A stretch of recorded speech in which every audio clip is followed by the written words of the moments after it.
कौन सी किताब पढूं? कहाँ से शुरू करूं?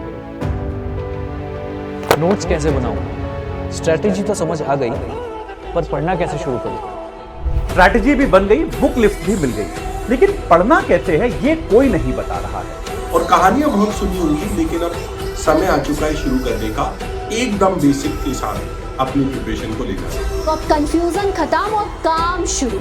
चैप्टर पे चैप्टर एक एक चीज सही और सटीक तरीके से। नोट्स भी बनेगा, कॉन्सेप्ट भी समझेंगे। सीधी बात है, बस सीरियस लोग जुड़े। तो चलिए शुरू करते हैं।